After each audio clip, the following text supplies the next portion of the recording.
Stilicho, the shield of Rome. In the twilight years of the Roman Empire, as shadows grew long and enemies circled the borders, one man stood as Rome's bulwark.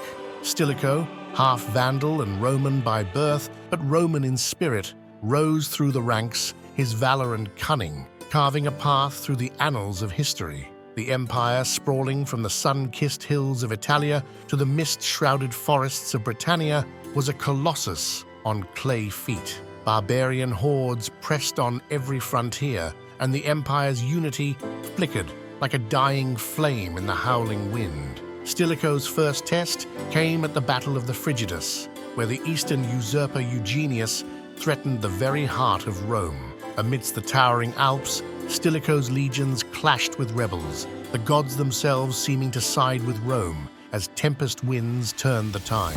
Victory at the Frigidus was more than conquest, it was a declaration. Stilicho, the son of a Vandal mercenary, was Rome's chosen shield, her protector against the encroaching darkness of chaos. Yet the horizon brimmed with fresh storms. The Visigoths, led by the formidable Alaric, surged over the Balkans, their eyes set on the riches of Rome.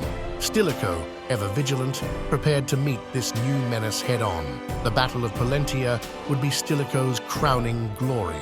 On the fields of Italy, Roman discipline clashed with Gothic ferocity in a maelstrom of steel and blood. Stilicho, astride his charger, was a specter of vengeance. Under his command, the legions reclaimed their ancient valor, turning Alaric's tide with a fury born of desperation and hope. In the aftermath, the captured Goths bore witness to Stilicho's magnanimity.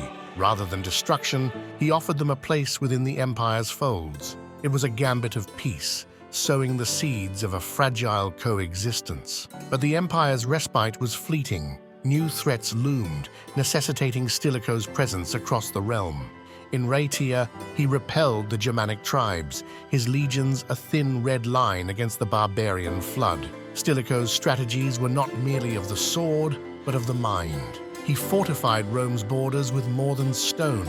He forged alliances, marrying diplomacy with force in a delicate dance of power. Yet, within the marbled halls of power, envy and treachery festered. Stilicho's ascendancy, his foreign blood, stirred the venom of Rome's nobility. Conspiracies wove through the corridors of the imperial palace like serpents, whispering of Stilicho's ambition, of a throne usurped by barbarian hands. And then, the unthinkable, the eternal city itself, breached by Alaric's Goths.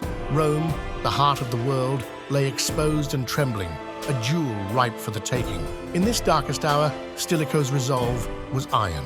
With Rome's survival hanging by a thread, he mustered what forces he could, his spirit unbroken, his strategy audacious. But fate, ever capricious, had woven a tragic thread.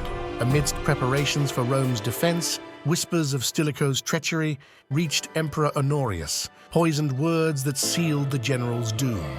Accused of conspiring with the barbarians, Stilicho found himself ensnared by the very intrigues he sought to quell.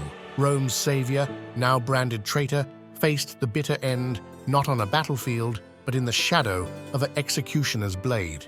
With Stilicho's fall, the empire's last bastion crumbled. The legions, leaderless and fractured, could not hold back the dark tide that surged forth. Immediately following Stilicho's execution in 408 AD, the power vacuum within the Roman Empire intensified the existing turmoil. The Roman military, already stretched thin and suffering from a lack of strong leadership, struggled to defend the empire's vast borders against increasing barbarian pressures. In 410 AD, just 2 years after Stilicho's death, Alaric Babai and his Visigoths famously sacked Rome.